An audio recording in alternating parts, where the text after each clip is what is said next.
Hello, everyone, and welcome to the Literacy View. We have a really special guest with us tonight. We have someone who's been in this literacy space for many, many years. And as a matter of fact, Nell and I actually know each other from the Reading First days. And some of you might not know that, but she was actually a presenter in the Science of Reading, Reading First. So it was kind of surprising for me to see her name coming up in an article that just came out entitled Stories Grounded in Decades of Research, What We Truly Know About the Teaching of Reading. And that is with the Reading Teacher publication with ILA. And we wanted to bring Nell on to clarify certain points about the article. Let me give you a little bio about Nell. So Dr. Nell Duke is presently the executive director at the Center for Early Literacy Success. Nell Duke is considered one of the world's foremost experts in early literacy education. Her career has been focused on the right to literacy, particularly the ways in which early childhood, birth through age 8, education can set children on a path to literacy proficiency. Early in her career, Nell interwove experiences teaching and pursuing degrees, eventually earning a master's and a doctorate in human development and psychology with a concentration in language and literacy at the Harvard University Graduate School of Education. And Nell sent, quite a large bio because she's been at this for so long. Judy and I are going to put the full bio into our show notes so that we could just get on with the show. And now, before we begin, I just want to say it was very interesting. I put out a little riddle today to get people motivated. And the riddle was, what does John Wayne and our special guest have in common? Oh. Crickets, Nell. I think we're all too old for this crowd. All right. I had to Google it, Faith. I was embarrassed at first. I Googled it, but then, yeah. Then you didn't know? Okay. Is it because we're both the Duke? Is that? The Duke. Okay. Duke. So basically, John Wayne's nickname was the Duke. And so I put that out on social media, zip. But, wow. And that doesn't mean that some people didn't get it. And Judy and I have a feeling there are some people out there who definitely got it. But, they kept their identities a secret, but we know who they are. Anyhow, in any case, I just thought it was a cute way to introduce you. So let's get started. All right. So my first thought going to the article was that they mentioned phonics an awful lot in this article. And it said that SOR is only focused on phonics, Science of Reading is only focused on phonics, and this is educational malpractice. And, and then they had cited your name in the article. And, we just kind of want you to clarify your thoughts on this. Sure. Yeah. And thanks so much for the opportunity to clear the air or whatever with this whole situation. So for those who haven't read it, in the article, we're using the term article, it's really a viewpoint is the name of that part of the journal. So it's like an op-ed sort of, but long. In there's a table 1, and that table, let me get the wording so I say it exactly right. That table says it's researchers whose work challenges the science of reading. No, let me get it. Sorry, exactly right. Of course, I don't have it up. I think I might. Highly respected researchers whose right. research challenges the science of reading. And my name was there. And that was quite a shocker because I was not aware that my work challenges the science of reading. I thought my work was part of the science of reading and part of interpreting the science of reading. So that was a shocker. And I was uncomfortable both with my placement in the table, but also what it said in the text about the table, which was even a little stronger. And I was a little mystified, honestly, about how I could have landed there. So I did, sit on it a little bit, but soon enough, I was getting emails like, really? Yeah, I'm so confused. I thought you believed in science or things like that. And something came up on Twitter. And so I did write to the lead author of the article, as well as then shared my writing with the journal editor, lead journal editor, just to share that I think it's libelous to have my name in that table. And I, just went through the criteria for libel, and then, why I thought that this rose to the level of libelousness. They are in full support of the table being removed from the journal, not just my name, but the whole table. However, it still hasn't happened. And they've assured me that, they're pushing the publishing house Wiley as much as they can to get the table removed. But anyway, so to clear the air, I don't oppose the science of reading, obviously, hopefully. And I did not give permission for my name to be in that table, and don't think that that is a fair characterization of my work. To the broader question you're asking, I am not aware of researchers who define the science of reading as just phonics. So there may be some who I just haven't met, or I haven't read their work, but I'm not aware of any researchers for whom that is true. So that was a little puzzling. Honestly, even in the broader community, I think there's pretty widespread agreement that there's more to reading than just phonics. So I don't really think there's a there in terms of the idea that science of reading is only phonics. Yeah, so I was really surprised, and I know others were as well, especially knowing you for so long and how you were attached with reading first. As a matter of fact, I booked you for presentations for what we didn't call it the science of reading, but SBRR. Science-based reading research, and your name always came up. So Judy, my darling, so listening to all of this, do you think that people in the schools think that it's only about phonics, this science of reading? What are your thoughts? So my first thought is, did you and Nell plan to wear matching colors and not Isn't tell that amazing? That's the first thing I said to her, that we're both in purple. It could be that we both thought of purple because, it's balanced literacy, it's science of reading, like red and blue, you get purple.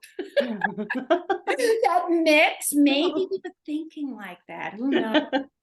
All right, so clearly I wasn't thinking the same. I'm still in Ithaca swagger after Parents Weekend, visiting my son Leo.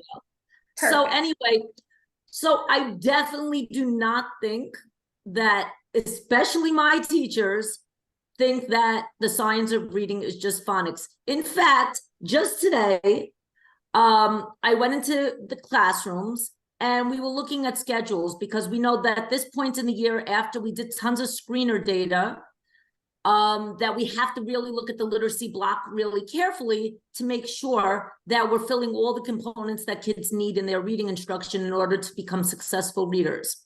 So as I was looking at their schedules, they were doing so many things besides just phonics. They had their phonics block, they had their phonemic awareness period, they have their vocabulary time, they have their ELA time where they're doing English language arts curriculum that is comprehension and all those other pieces and skills. They're also doing time where they're doing small group instruction, which is based on needs of their students. So it might be working on phrasing and fluency. They're also going to be projecting books on the screen where it's going to be a shared experience with some decodable texts. And that's not going to be just phonics based. It's going to be, working on a lot of the pillars of literacy. There's going to be vocabulary in there. There's going to be phrasing and fluency. There's going to be some phonics application. There's going to be comprehension work. So to think that, those classrooms that are SOR aligned are only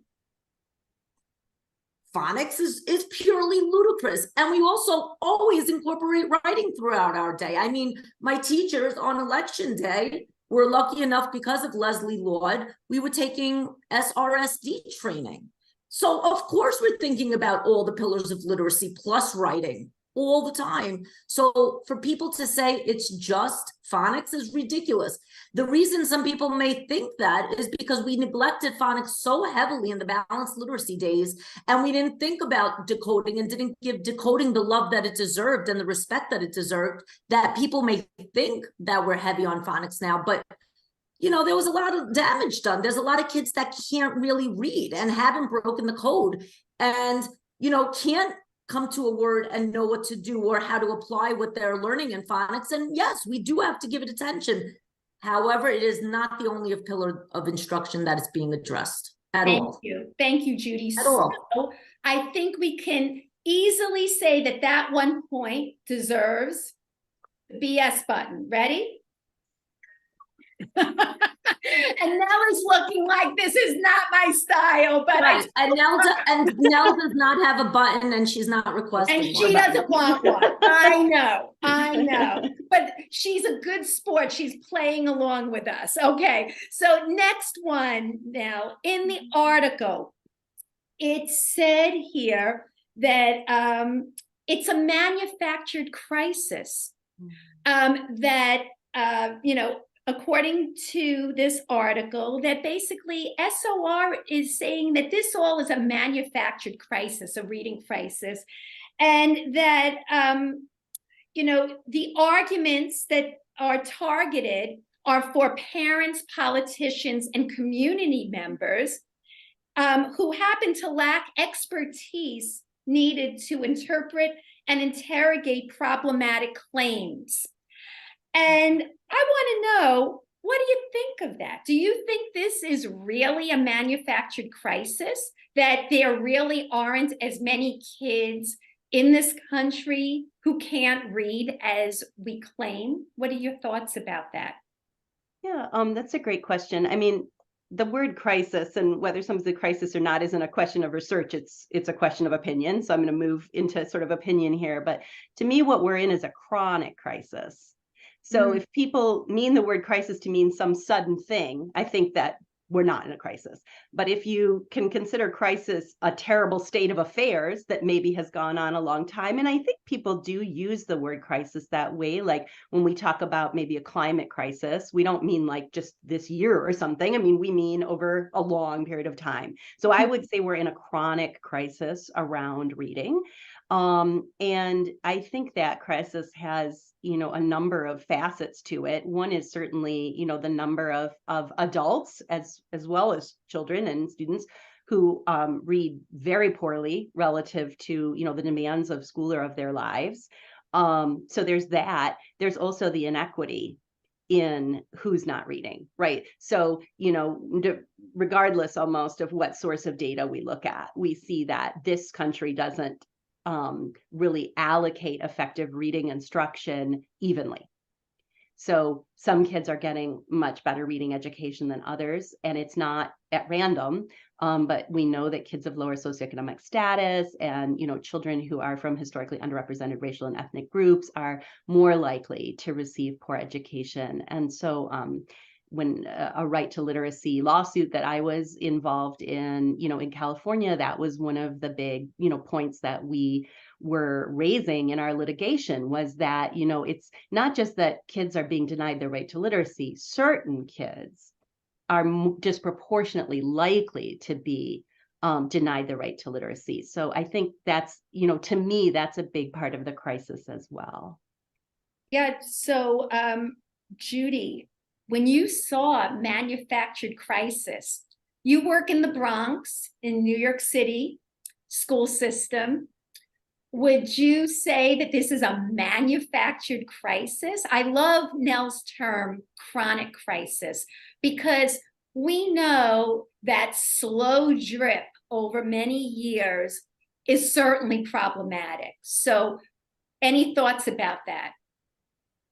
So unfortunately, I see data a lot, and that's my life, is looking at data and thinking about data. And dreaming about data or having nightmares about data. And unfortunately, the data has been pretty low in city schools for quite a bit of time right now.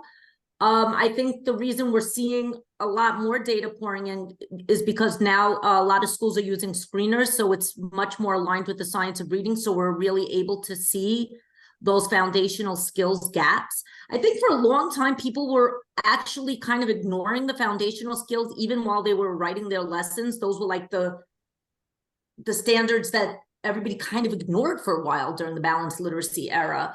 And unfortunately, the real truth is that for the last couple of years, even way prior to this school, I saw so many kids not literate, so many second graders that were about to go to third grade that could not read. And it was so upsetting because what was starting to happen was those kids were acting out. They were getting angry because so many of those kids are such smart individuals, but they haven't been given the chance to learn how to read. And you know, it takes a lot, right? You want to strengthen the core tier one, but there's always kids that are struggling. And I think that, you know, there's not always that tier 2. There's not always that tier 3. And there's always, you know, kids that are slipping, unfortunately, through the crack. And, you know, my life is interesting. I used to live in Brooklyn for a long time, but now I've been living in Greenwich, Connecticut for the last 13 years, which is a pretty affluent town. And I think parents here might be less open about speaking about their issues that their kids have. Like even recently, I posted something online about what is the curriculum that's still being used in schools. And because I got upset because a lot of my prior clients are reaching out because they did well over the summer with me when they were reading decodable texts. And now they're back to the classrooms. And, you know, some things have shifted. They have, you know, a phonics block and they have Heggerty, but they still have, you know, a certain program. And a lot of those kids are still really confused, even in the suburbs in a wealthy town. And on Saturday morning, where do they go? They have to go to Miss Judy, or where are they going on Tuesday after school? I think that, you know, it's hitting everywhere. I think that this chronic crisis is hitting everywhere. Faith is always busy with kids after work. I'm always busy. So clearly there's definitely an issue. I mean, there's always going to be kids, no matter what, that are going to struggle. But at this high proportion, something's not working right. So now I'd just love to jump in for a second to also say that something we need to keep in mind is that in many systems, the screeners are just focused on literacy foundational skills. And of course, those are important and those are going to flag some children.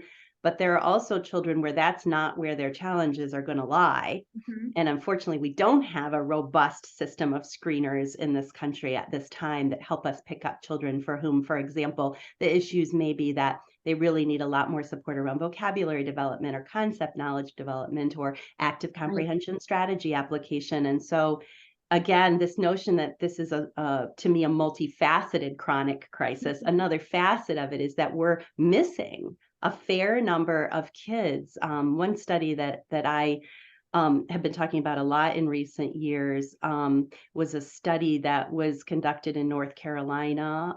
Tara Galloway and Barbara Foreman and somebody whose name I'm forgetting, I'm sorry, did this study where they looked at a large number of kids in North Carolina who had not passed the state's third grade reading test. And they had a bunch of data on the kids leading up to, you know, from kindergarten and then leading all the way up to third grade on other assessments. So they could kind of see, well, what's going on here? And there's a long tradition of research like that, but this one was such a large study and fairly recent. So I'm just mentioning this one, but what they found is about a third of the kids who didn't pass the state's third grade reading test passed all the M-class benchmarks, including oral reading fluency, including in third grade. So on oral reading fluency in third grade, they're looking great. They were looking great on these screeners and yet still didn't pass the state test. Now it's a third of kids. So obviously that means that there are lots of kids for whom foundational skills is at least part of the issue, if not maybe the whole issue in some cases, probably. But it also just speaks to, you know, we have so much work to do in many areas, really, to provide the literacy education that's going to get everybody reading as well as we want them to. So That's this such a good brings, so point. this brings me to the NAEP scores. Okay, so this was mentioned in the article, and it said here that scoring basic, and I'm taking this from the article now, scoring basic on the NAEP is closer to grade level than NAEP proficient. NAEP proficiency is a rigorous standard. So, okay, I don't know about you, but I would not just think that basic is okay. If, you know, and people should know it's proficient is like equivalent to a 3, and basic a 2, and below basic a 1 in terms of like ELA thinking, you know, in terms of a rubric. So basic to me, I would not be satisfied with that as something that we should strive for. And yet it said in the article that it sounds like it's too ambitious to expect kids to reach proficiency or a proficient level. And because there's no cut point or no true definition of what proficient is, that basic is okay. Am I reading that wrong? I know we discussed this with Dr. Michael Paff, and I agreed with him. I just thought, you know, if I were in that position, I wouldn't be satisfied with that for my own children. Why should we be okay with that for other people's children? Your thoughts now. Yeah, sure. This is the rare case, I think, where I'm a little closer to the article in terms of position, but let me sort of back up and provide a whole lot of context that I bet a lot of your listeners and you may not, you know, be aware of historically. Okay. So let me back way up just so we sort of your listeners can kind of level set on the whole notion of cut points. So if I said to you, I've just made a new assessment and this child scored a 23, is that a good score or a bad score?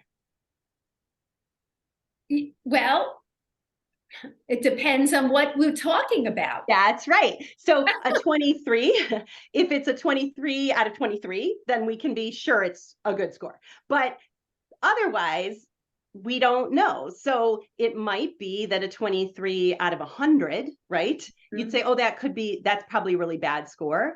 Mm-hmm. But in fact, if I tell you the mean score was actually 15, then all of a sudden, oh, well, 23 looks pretty good, right? Right. So scores they're not imbued with a meaning or a property by themselves. We always interpret scores in relation to, you know, the cut points that we set, the meaning that we ascribe to the scores, right? Okay, so there are different ways that cut points get set, as you probably know. So for example, in state tests, there's often a standard setting committee. It usually will have one or more psychometricians on it, people whose whole, you know, job is the science of measurement and so forth. And they'll often have teachers on there or other leaders in the community. And they will work together to decide what's going to be proficient on this test. How many things do you have to get right to count as proficient in this state's reading test? Okay, can I stop you a second? So what does proficient mean then? So that's a good question. So I'm getting there. All right. I'm slow rolling it there. Okay. So what happens is in that state, that group has decided that proficient means you've gotten X number of items correct. And that can change. So for example, in Michigan, where I am, I talked to the head of the state standards cut point, you know, setting score, and he let me know that for a period of years, you couldn't compare them. They were setting new cut points every year. So you couldn't even look at the data from one year and the data for another year and know whether kids, you know, actually be able to compare to see whether kids were doing better or worse.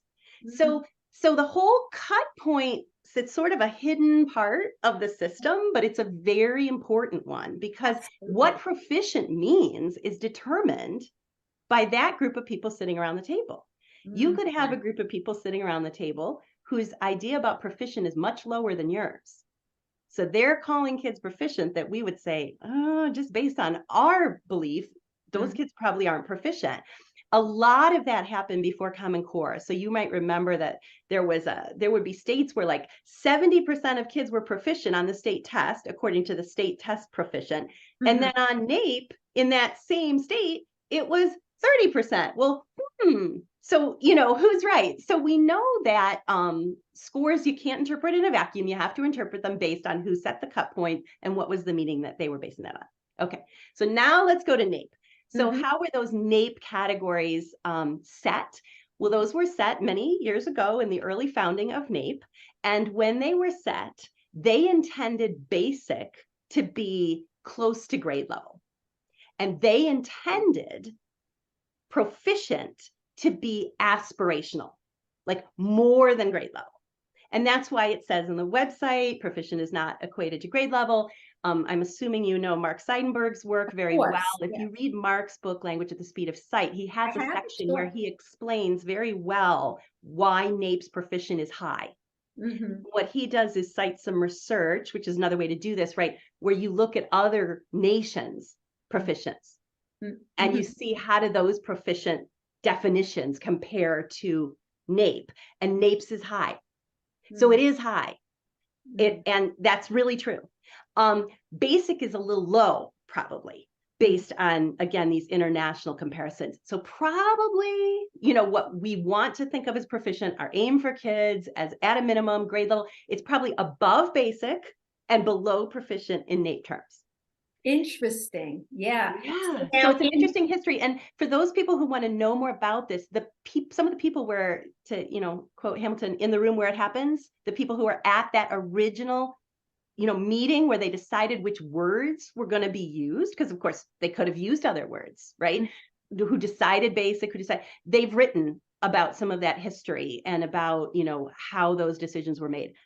I personally think the decisions were super unfortunate in terms of choice of term, because I think when most of us hear basic, that doesn't sound, I don't think, most people don't aspire to be a basic cook or a basic mom or a basic, that is not a term that I think we really, associate. And I think proficient is a term that, we tend to think like pretty good at, like I'm a proficient, whatever, right? So I think the choices of words were unfortunate, but it does, historically, and also again, please do read that passage in Mark's book. Just like it really is the case that proficient in NAEP is a little high.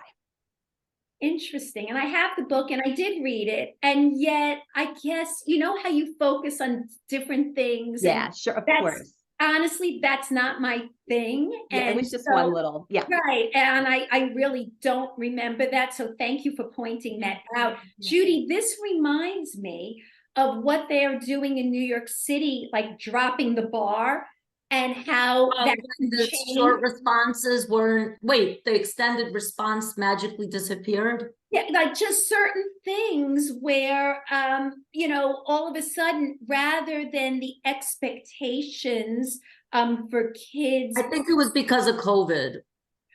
Well, yes, but then again, that's what they were saying was because of COVID. But from what I remember reading, they kind of dropped the bar. And Nell is saying how this is so changeable depending upon what's happening.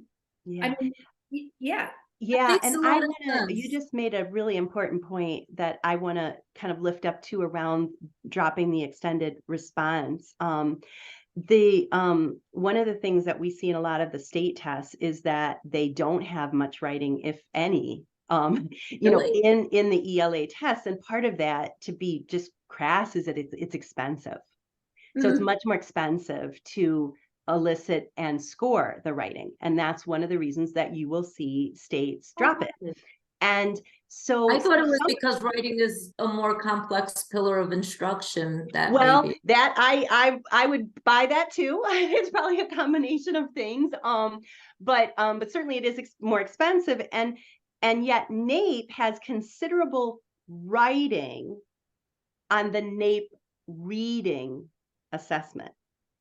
So people may think, oh, wait, NAEP reading, they're all just reading, but no, there's lots of written response in NAEP.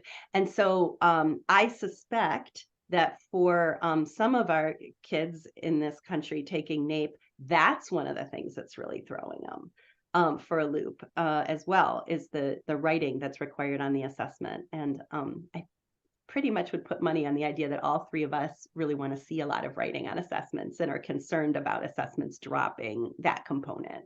Yeah, well, Judy just mentioned about taking this writing professional development, and I'm also on board with Leslie Lord's Think SRSD work. As a matter of fact, we just recently had Karen Harris on. We didn't release that episode yet. That's coming. Oh, good. And that was a banging good episode. So I hope everybody watches that. That's going to be coming out soon. Judy, let's hear a little bit about what's happening with writing in the New York City schools. So is that like something that they're getting more on board with? Do they see that as a crisis? So I think that teachers are very frustrated with a lot of these new curriculums that are rolling out. It feels like in some of them, there was so much attention to the reading, but that, some of these publishing companies release things quickly and there wasn't as much thought put into the writing. That's how teachers are feeling right now. And, there's things out there like SRSD, and then there's the writing revolution, which some schools like also, but that's not very easy to implement, different things into a curriculum. Teachers are just learning these new curriculums and they're struggling. And, because a lot of kids are struggling to still break the code, there are definitely a lot of kids that are still struggling with writing. And I think that, a lot of the writing that I'm seeing is just short responses to prompts, short responses to reading prompts. I think that, what's really important to keep in mind is how important the gradual release model is in the writing process. I think for a long time during the balanced literacy days, there was a lot of writing for joy, and that was wonderful to be joyful, but there wasn't enough modeling and showing how the brain thinks out loud when you're writing a response, or looking at, like Leslie's SRSD has samples of mentor text, and really looking deeply at those mentors, not just, oh, this is a 4, or this is a 3, or this is a 2, or this is a 1, but really looking at the craft of writing and what that means and how to structure your writing and what does a great topic sentence look like, and how do you really, persuade somebody or inform somebody or entertain somebody and do the craft well. I think that there's a lot of people in the field right now that are just not there, because a lot of their kids are struggling to read, which means they're struggling to write, which means teachers are struggling with it a little bit. Yeah, so it's not just the kids struggling, it's everybody's struggling. Right. And then, then you'll see a lot of pictures. And you're not going to only see pictures in first grade, in kindergarten, you're going to see them in first grade. And then, you have to push harder than just a picture. And then, they're struggling. Schools are struggling with the writing. Kids are struggling with the writing. I definitely also wanted to go back to the comprehension piece that Nell mentioned, if I could just for a second as well. So Nell, you mentioned a really good point. You mentioned that we do a lot of those, screeners now for, the foundational skills. I know that there's different pieces on Acadians that I'm looking into more, like the maze and the RAN, which I am not as familiar with yet. So, I think that that's the one thing that some people might miss from, should I say, running records, because in the higher levels, they felt like they were asking a lot of questions with the kids and that there was a deeper dive into comprehension. But a lot of running records are no longer in the classrooms, and we know they had to go for many, many reasons, right? But what is the replacement to really get a good grasp on? Because there are kids that are struggling with other areas, and we shouldn't be mistaken that kids are only having trouble breaking the code. There's kids that broke the code that probably have no idea what they're reading. I know that there was something that one time, Esther Klein-Friedman in New York City schools, she said, make sure that if you're using something like the SLOSM, which looks at decoding, make sure you also use something like the IRI, which was the informal reading inventory, to, you know, get a gauge on comprehension. But I don't see that much in schools. So how do we make sure that we're not missing the boat on things like comprehension as well? So yeah, I think that's a great question, because that comes up now a lot. So if we're not using running records, what then are we using? Yeah. Yeah. No, really appreciate your questions. And I just want to like separate out two kinds of assessments. So for screening purposes, or, you know, you sort of beginning, middle, end of year type of purposes, there's an assessment, unfortunately, just recently went out of print, but like Lexia Rapid, if you've ever heard about that, which was developed originally in Florida by researchers there. What that had was, yes, many, you know, literacy foundational skills tasks, but also had some semantic tasks as well. And so what that would do is flag some kids where their issues may be in part or heavily in that area. And, you know, as you've mentioned, you know, some of the test developers have like at least a maze type of assessment or something where we're able to start tapping into some of the more comprehension oriented pieces. There are also a lot of language screeners, and those, you know, really need to be in the mix, I think, as well, as we, you know, try to uncover what the challenges are. So that's kind of in that screening or like more formal assessment realm.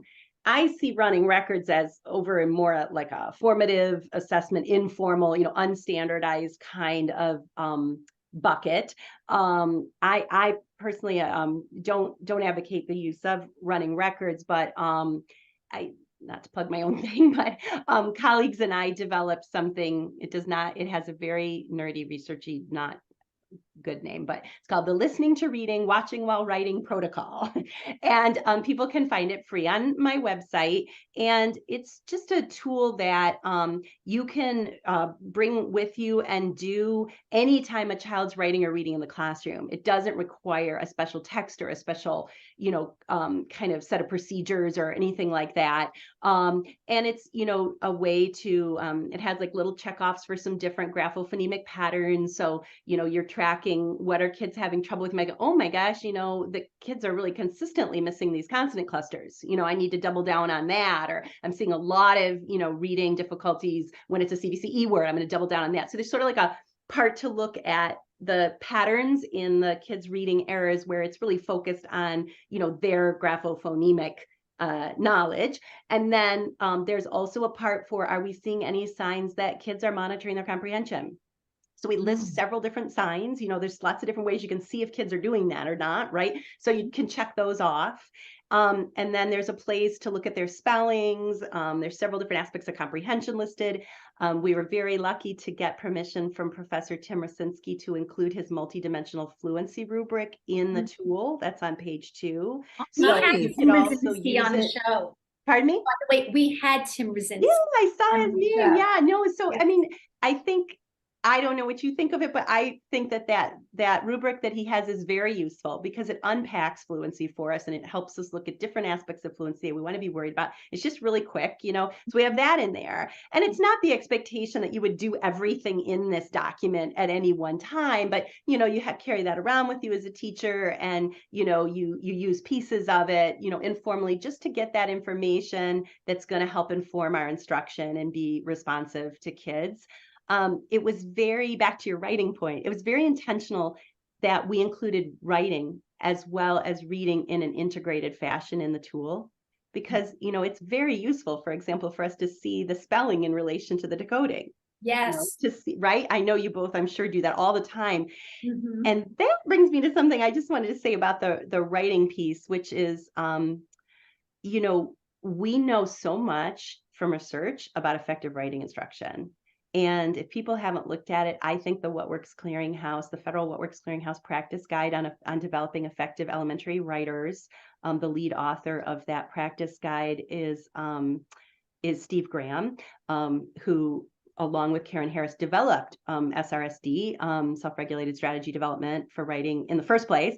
But it's him, it's other respected writing researchers, and also practitioners were on that panel as well. It's a great tool to summarize what we know about effective writing instruction. Judy, you already mentioned something that's really featured in that tool, which is the gradual release of responsibility and how that's applied to writing pedagogy. They have a nice table right in the tool about that.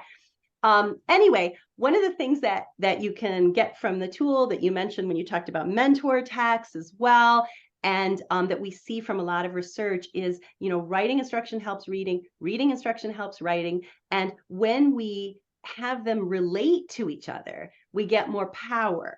There's a very nice meta-analysis, again, Steve Graham led, where they looked at programs that had no more than 60% of either writing or reading. So they called them balanced. They don't mean balance the way it's often used. They mean a balance of reading and writing. And they found that those programs had positive effects.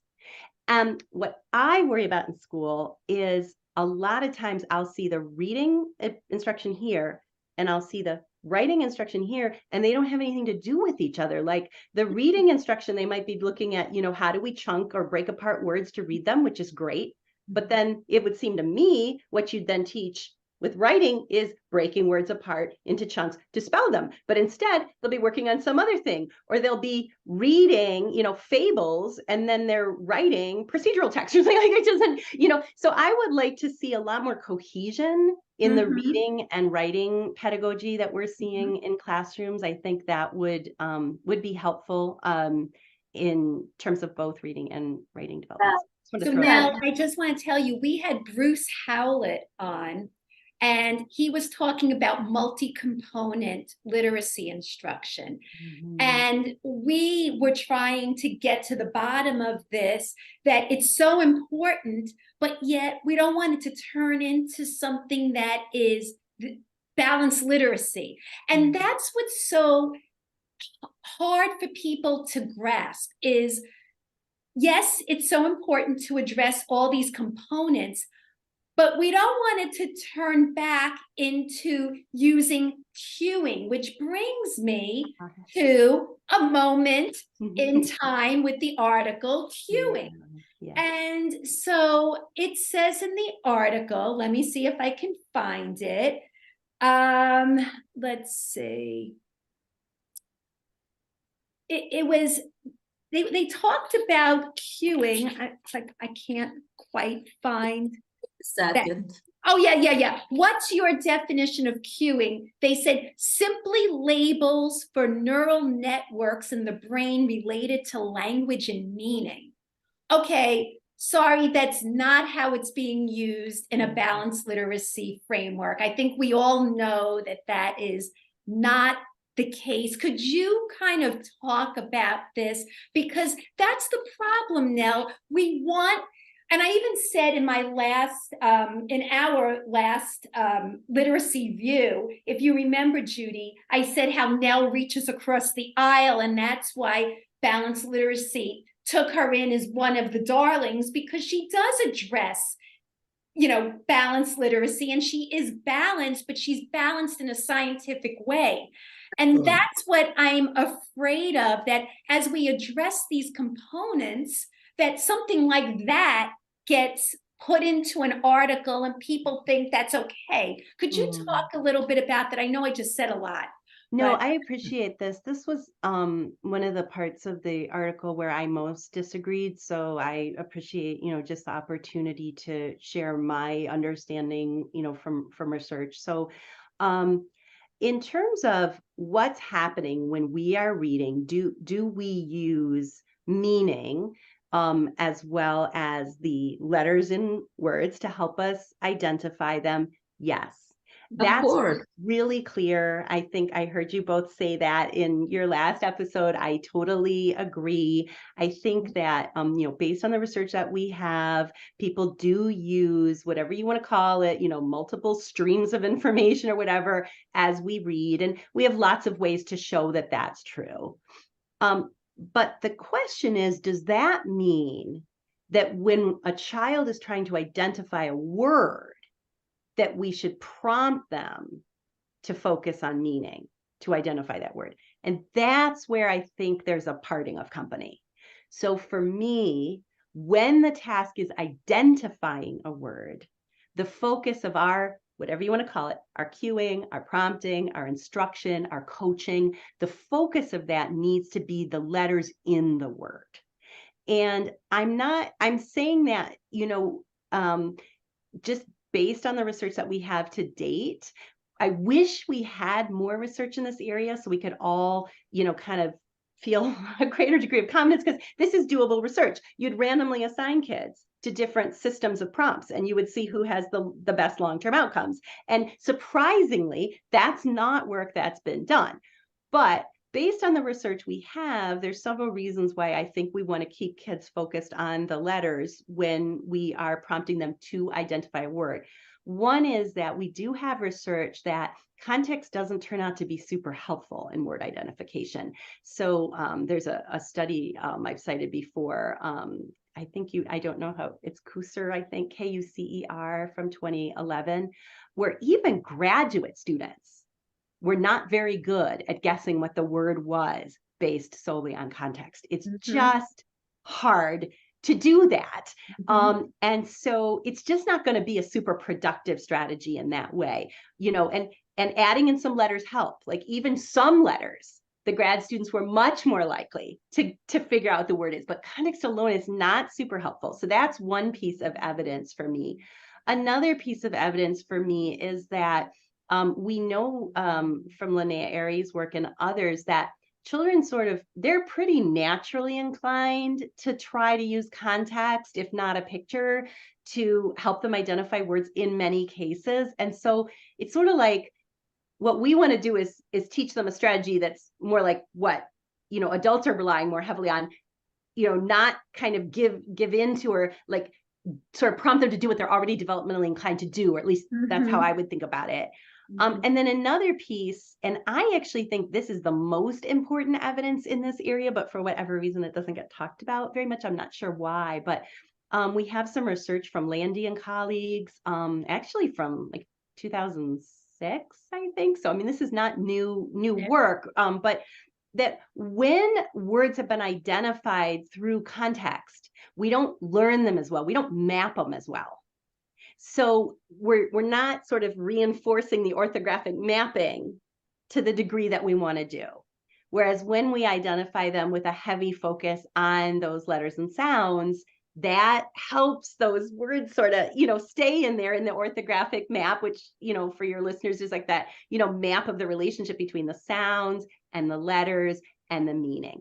And so a lot of it is just, we need to maximize the opportunity to orthographically map. And the best way to do that is to keep kids to identify words focused on the letters. So that's my, my position on that. Now, does that mean that I think we should stop children from paying attention to what the text means? Absolutely not. And I hope nobody's saying that. I don't. It's sort of implied in the article maybe that people are actually, wanting kids to not think about meaning. And I don't think that that's, a position people are taking. Meaning, of course, is the point of reading. That's one point. But another point is that, monitoring our comprehension is one of the things that can flag for us when we have misread something, right? A simple example I use a lot is a sentence like, I can get a dog. That's a decodable sentence pretty early on, right? But you could see where kids might read get, G-E-T, as jet. Kind of makes sense because the G there is followed by an E, and typically when a G is followed by an E, we would expect it, to be pronounced J, not G. So, I could see where a kid would do that. So they would say, I can jet a dog. Now, at that point, what we want to have happen is, well, that doesn't, unless it happens to be a book about sending dogs off in rocket ships, that doesn't make sense. Right. I need to go back and take another look. And hopefully they've been taught explicitly that there are two common sounds of the letter G, and one is G and one is J. And so hopefully they would do that, try a different sound, which is, a research supported prompt as well. So teachers could, say, try a different sound there, and then they could get it. And that way they've now mapped the word correctly, because we don't want them mapping jet for GET. You know what I'm saying? Like, so, comprehension monitoring plays an important role in our word reading. It plays an important role, obviously, in helping us to construct meaning, which is the point of reading. So I think a lot of the confusion to me in the field is around like timing, I guess, more than anything else. And like, what's the purpose? Like, if the purpose is identifying a word, let's focus on the letters in the word. When the purpose is understanding what the text says, then we're focusing on the comprehension. And as I'm sure you both know, there's a lot of compelling research that some children and adults actually, but are much better at having both of those things in mind at the same time, being able to flexibly be paying attention to what the words mean and being able to pay attention to their orthographic structure. And we can go down a whole tangent if you want about that, like how to develop that ability and what are some of the studies telling us about that. But so that's my position on, cueing, and it is, different than in the article. Yeah, well, I think that deserves a cheer button. Do you have yours, Judy? It's still in the box. Are you kidding? Okay. It's on my to-do list. It's on my to-do list. I hate opening Amazon boxes. It's a lot of work. I did want to just say thanks for the cheer button. That's cool.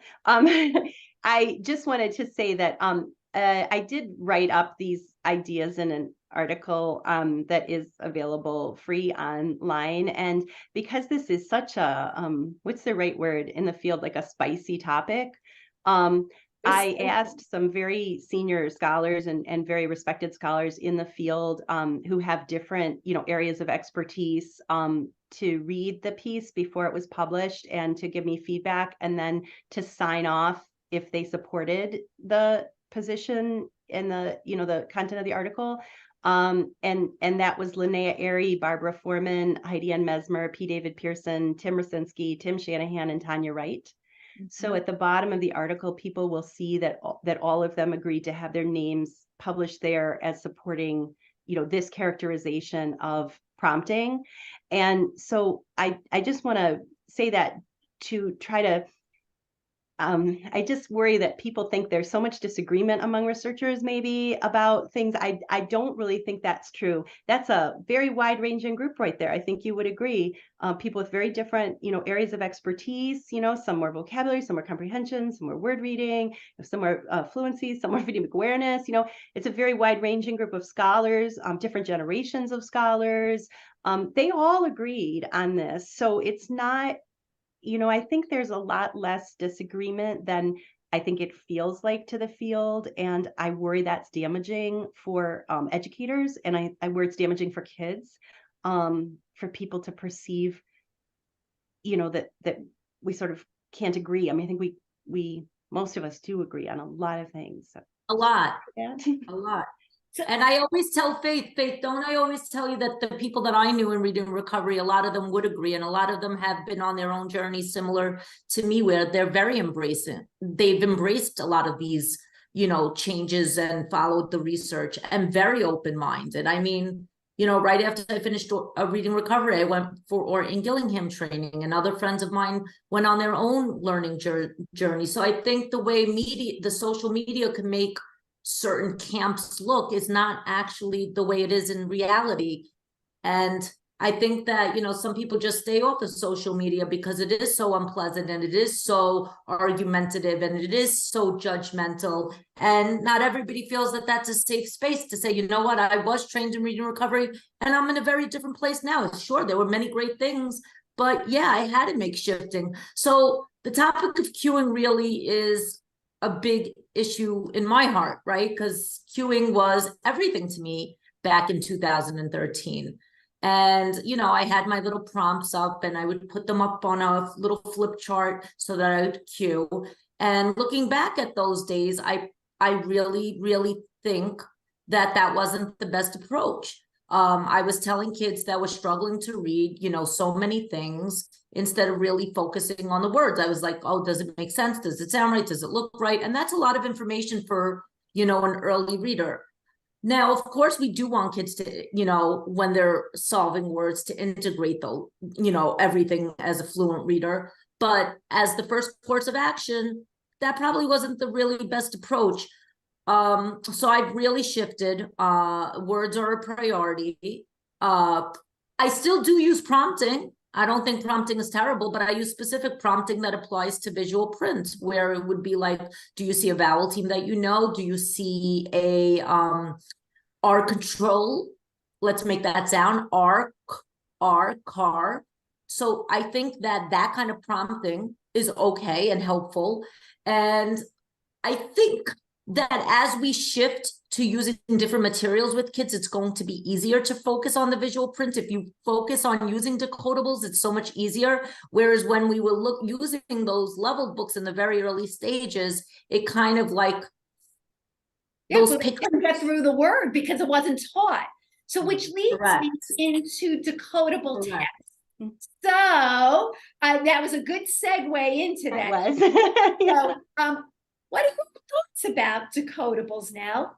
Sure, great. Thanks for that topic, which I also enjoy. And the first thing I want to say here is this is another area. There's so many practical questions that we have, as somebody who spends a lot of time in schools, and I know you both do too, that there's really not as much research as you wish there were. So there have been studies of decodables, not as much research as we'd like. What I would say based on the weight of the evidence we have so far is that when we use text with children that have a higher percentage of words that they're going to be able to decode based on what they've been taught, it just tends to lead them to be more inclined to use letters and sounds to decode words. And that's really powerful. And so in my own curriculum work, we have texts. We use the framing multiple criteria texts. And that's following in the tradition of a number of researchers where we look at decodability. We want to hit, a pretty high percentage of decodability based on what children have been taught. And then we also look at some other features of text that are important for young readers. I'll just mention some of those.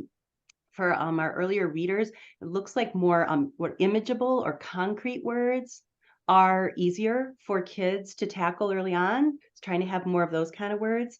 There's evidence that word repetition matters, right? So because we know we have to encounter words several times to really get it, orthographically mapped, we, like to see reading series where, some words are coming up repeatedly for kids, and there aren't too many of these singlets where they have to work so hard to decode this particular word and then they never see it again, So repetition becomes important as well.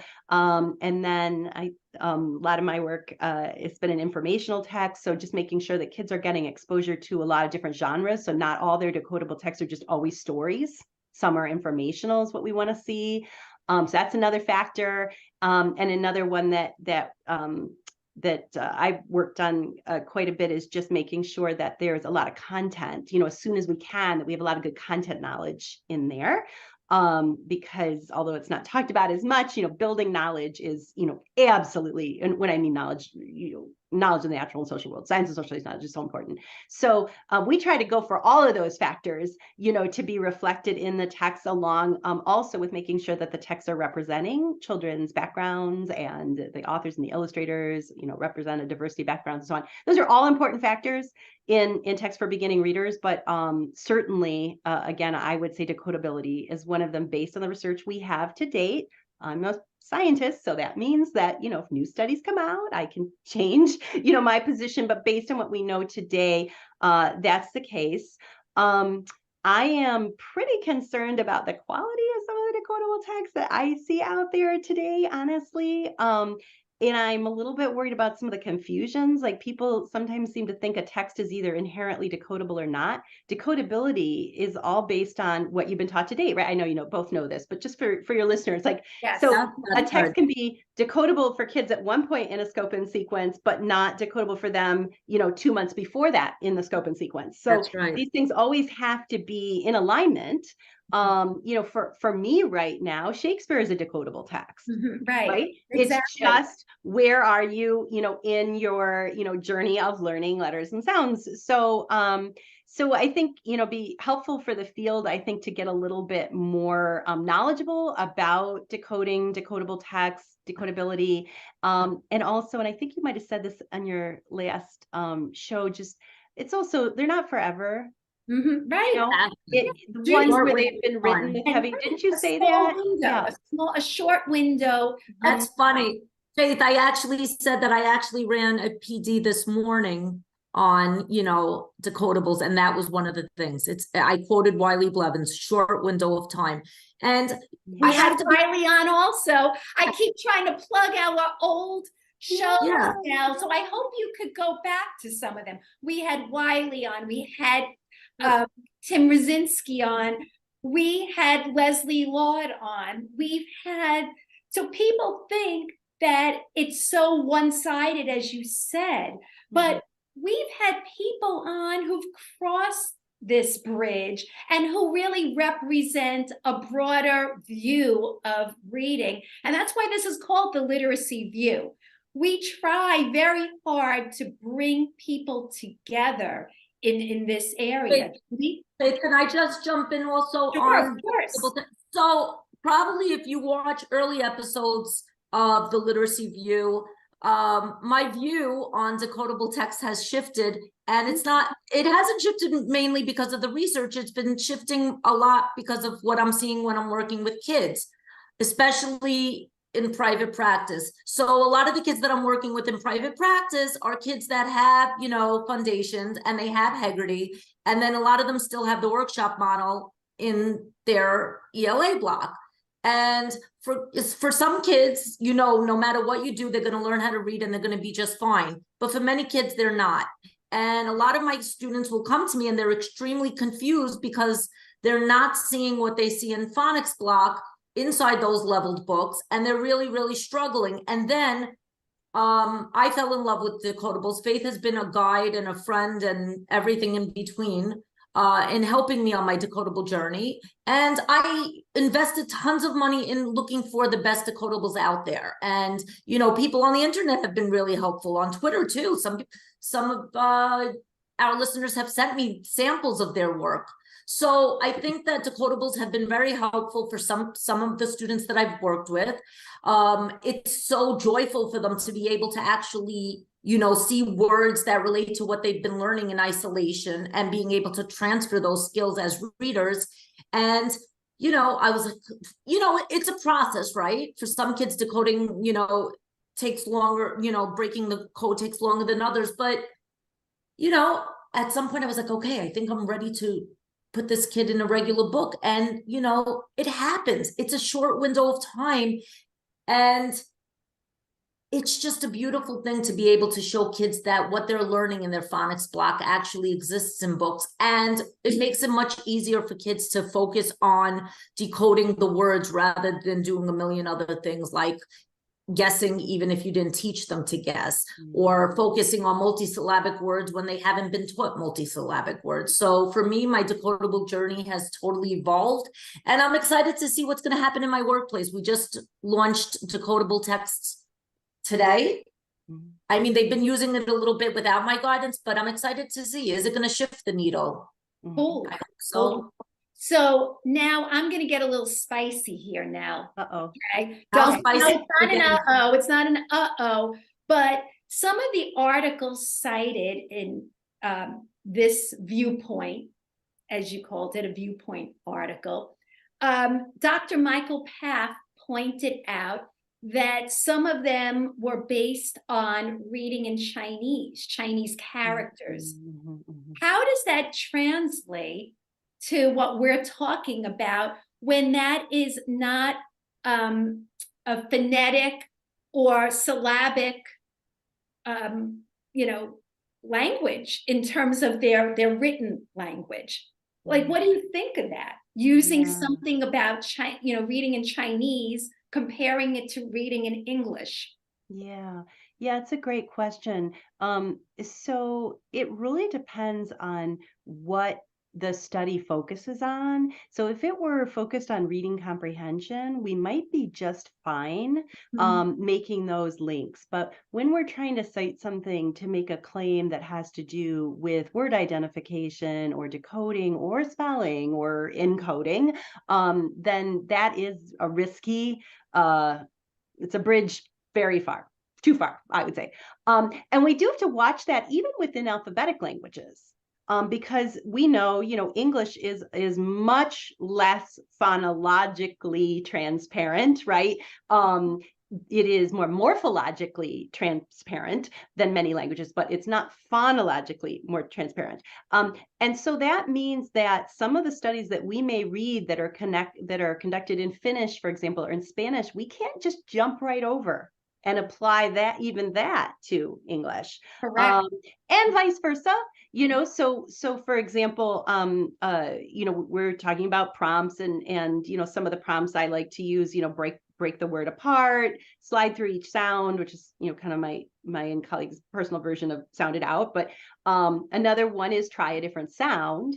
That may not be as necessary or helpful a strategy in some of these more phonologically transparent languages, right? Or graphophonologically transparent languages. So, we have to watch even that, being careful, to not overgeneralize there either. So, I think that is a really important point for us as critical, consumers of research to be keeping in mind when we are, reading studies and trying to figure out how to apply or to synthesize them in our work. Well, I appreciate you responding to that. And I know that was kind of bordering a little bit on spicy, but I thought that was important to address. So Judy, is there anything that you want to ask Nell or comment about that I haven't let us, go into a different direction? Any thoughts about this? There was just one last thought, or actually a comment. Nell mentioned a little while ago about how the reading and writing connection is so important. And I just wanted to make a comment. I do wish that I would see that more. I used to see that more, actually, like with thematic units and, some of the curriculums that are out there right now. A lot of the teachers are saying these texts don't go deep enough. How are we going to incorporate SRSD? Some of these texts don't even go deep enough into the content. So it's going to be hard to really, go deep into the writing process with it. Mm-hmm. So I don't understand how that happens. They say that these programs are evidence and research-based, then why aren't those connections sometimes there? And why don't they go into content as deep as we would like to? That's a great question. That is an awesome question. Yeah, it is. Please. Thanks. I think so. Yeah. I mean, if this is supposed to be, why isn't it there? Evidence-based, but maybe some programs there are, but some are. Right. Could you address that now? Yeah, I mean, I do agree with you. I think it's a terrific question. And I think two of the big challenges that our field faces right now, one for sure, is that there just aren't enough hours in the day, literally are not enough hours in the day to incorporate all the evidence-based practices that we want to incorporate. I wrote a chapter with some colleagues for the handbook, The Science of Early Literacy. By the way, if people haven't checked that out, the Handbook of the Science of Early Literacy is a really rich handbook. So we wrote a chapter, feeding two birds with one hand. And it was about, we set it up by just doing a sort of thought experiment of, if you provided the amount of time you're supposed to provide every day for kids to move their bodies and have physical activity, the amount of lunchtime we're supposed to provide, the amount of handwriting instruction that we should be providing each day to young children, the amount of time we focused, I think, on first grade, the amount of time on phonics and phonemic awareness and developing fluency and getting your math in there, your science and social. Anyway, you get the picture. So we walked through all that. And the answer was that our school day is probably about 3 hours short from the absolute minimum.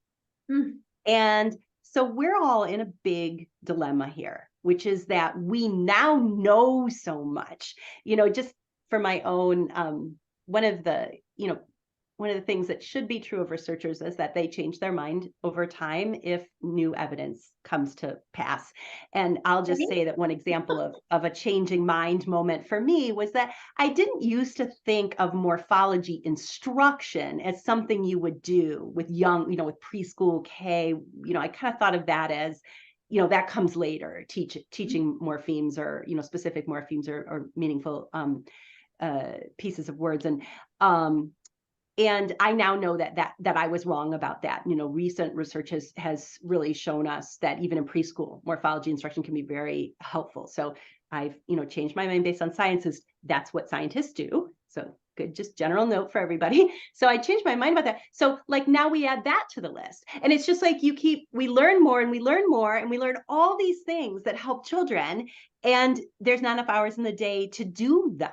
And so I really believe one of the big foci of our field right now should be on time use, on, what's the best way to use the 6 hours we have? How much of it should be devoted to what? What are kids' long-term outcomes when we distribute time this way versus this way? And there's just not nearly enough research that guides us in that area. So I think that's a big challenge. And I think it speaks directly to your question, because I think what happens is when people go to make curricula, they pick some evidence-based practices and they leave others out.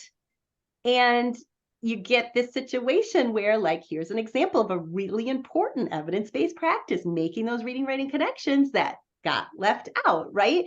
So I think time use is a big challenge. And then I think an accompanying challenge is, how do we use a structured approach to teaching literacy where we are making sure we're explicitly and systematically teaching many important things, letter sound relationships, comprehension strategies, morphemes, et cetera, et cetera. How do we do that without chopping our day up such that each of these things are taught in isolation? And that's, honestly, I'm seeing a lot of that these days in the reading and writing, as you already pointed out, but not just in reading and writing. I'm seeing that happening in a lot of areas. I'll pick on phonemic awareness and phonics. So a lot of districts in this country have Haggerty for phonemic awareness, and some other program, could be Foundations or a number of others for phonics and spelling. And the thing is that we've known for decades that phonemic awareness instruction is more effective when it incorporates letters. For decades, we've known that. I mean, that was a conclusion of the National Reading Panel. So that was in 2000. And I have kept my eye on that research literature since, and I have not seen studies that contradict that fundamental position. Research continues to suggest that we should be integrating our phonemic awareness and our phonics and spelling work. But we have all these schools where they have separated it out. So that's less effective for kids. And it's also taking up more time, right? Like you can more efficiently teach these if you teach them in an integrated fashion. So I will pick on Haggerty for a minute. That is a program that is all, for people who know, it's all oral. So it's not taught with letters. And so that's not aligned with research. No, I think they did make some updates. I saw they did. I was just about to say that. To their credit. They did what we all should be doing, which is when we learn new things, we make the adjustments. So to their credit, they are adjusting. And I really appreciate that. But the version of it that was so widely adopted, according to EdWeek, is the most commonly adopted program in the sort of wake of the increase in attention to, science of reading as a phrase, right? It's also a program that hadn't been tested in research, except in one study, which isn't published yet. As far as I know, it's still not published. But in that study, what they found was that it increased kids' phonemic awareness scores on, screener-like assessments, but didn't transfer to word reading. Right. Wow. Which is exactly what I see when I'm in class. Right. So I say all this again, they've changed, so I'm not picking on that program particularly. Right. What I'm trying to say is that a common response to the messaging that people hear around effective reading instruction is to chop things up into little pieces and teach them one at a time in isolation. And A, we don't have time, and B, it's not really that effective. But the trick is, how do we keep them integrated but not let one get lost? And I really feel like, along with how do you use time effectively, this is a big challenge for our field is how can you integrate without losing? How can you support the reciprocity, say, of spelling and phonics? How do you support that reciprocity? And we do know from research again that when you teach spelling along with phonics, particularly for kids who have dyslexia or are at risk for dyslexia, it's much more effective. Really wonderful meta-analysis Emily Solari and others did that showed that. So how do we keep, I might have been a systematic review, I can't remember, either systematic review or meta-analysis. Anyway, how do you keep all those balls in the air, maintain your explicitness, maintain your systematic scope and sequence, but at the same time, have that kind of integration and, you know, more efficient and effective time use? I think those are two huge challenges for us all to be grappling in research and development.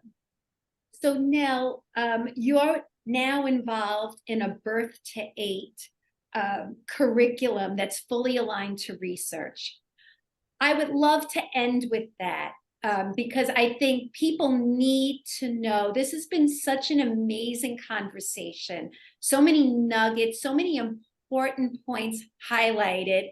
I think people would want to know what you're up to. And just to let you know, and the audience, of course, know that you were such a good sport on coming on at the last minute. Judy and I have been doing breaking news, and this article was breaking news. And since you were part of it, you just jumped right on it, and you're using your time to share.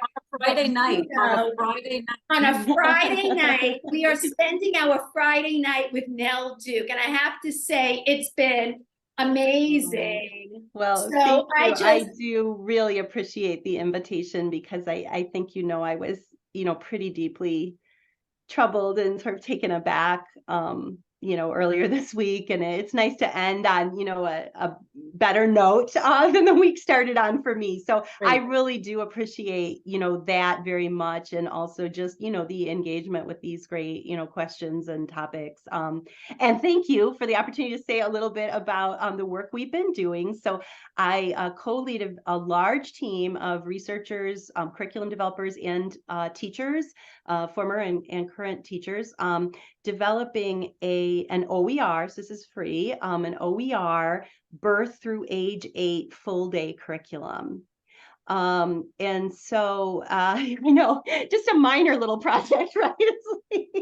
Minor little project, no way. It's called Great First 8, and you can learn more about it at our website, greatfirst8.org.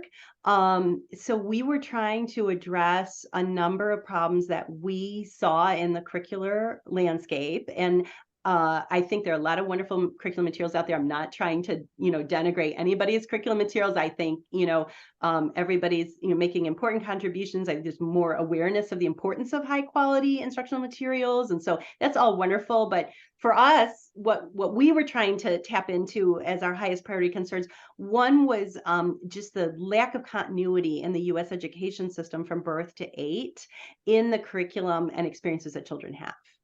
It's so choppy for kids. They very often have a different curriculum in toddler than preschool. They may have a different curriculum from 3s to 4s.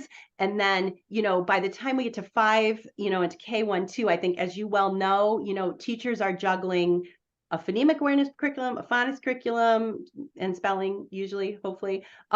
They've got handwriting, you know, curriculum, an ELA curriculum or 2, or hopefully, science curriculum, social studies curriculum, math curriculum, SEL curriculum. I mean, that's not reasonable, you know, and it's not good for young children who are at a phase of learning, you know, where their worlds are not broken up into these disciplinary buckets. That's not how young children are thinking and developing. And so, you know, we really wanted to create this cohesive experience, birth through 8 and across the day. So our curriculum in K1, 2 is bell to bell. It has SEL, science, social studies, literacy, both literacy foundational skills and other aspects of literacy, math, and we also address social justice standards. So it's really meant to do the whole kit and caboodle. And a few other things. I mean, as you said, we're trying to be really tight to research. So what we do is we try to be really disciplined. Like every time we have to make a decision, we go to the research. What would the research tell us would be the way to go with this issue, or with this, particular matter. So we really try to do that. And then we also pilot a lot to get teachers' feedback about, usability and what's working and what's not. We also held focus groups. This curriculum is specifically made for metropolitan areas like where you work, Judy, and classrooms with a number of children from historically underrepresented racial and ethnic groups. So this is not a curriculum where we're trying to have the same curriculum for rural Iowa and downtown Detroit and everything. We're not trying to do that. It's a curriculum for metropolitan areas. It has a project-based component, and it really draws on the resources that you would find in an urban area, connecting with local businesses and local cultural institutions and so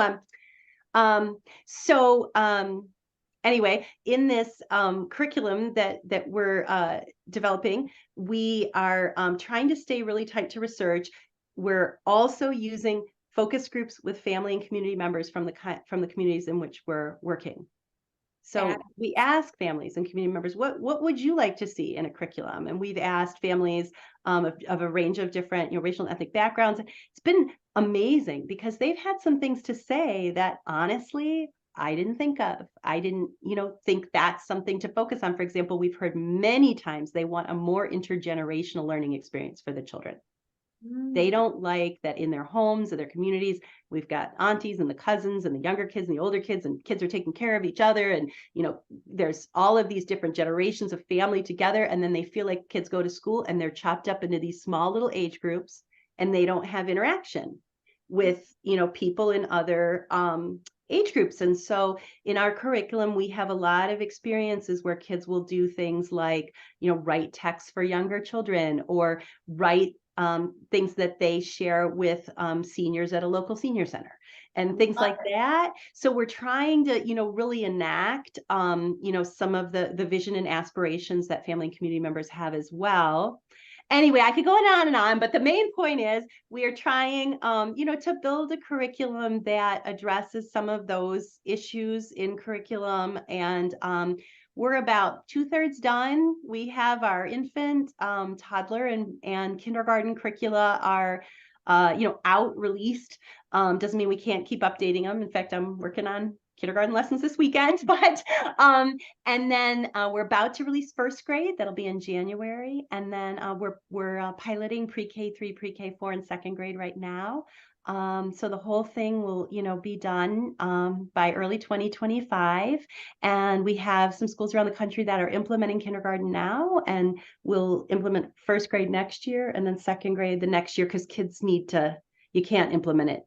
You can't start later than kindergarten, because it builds on itself. And the last thing I want to say about it, because we haven't really talked about it today much, is just that we're trying to have, one of our big motivations in doing this was to have a lot of science and social studies.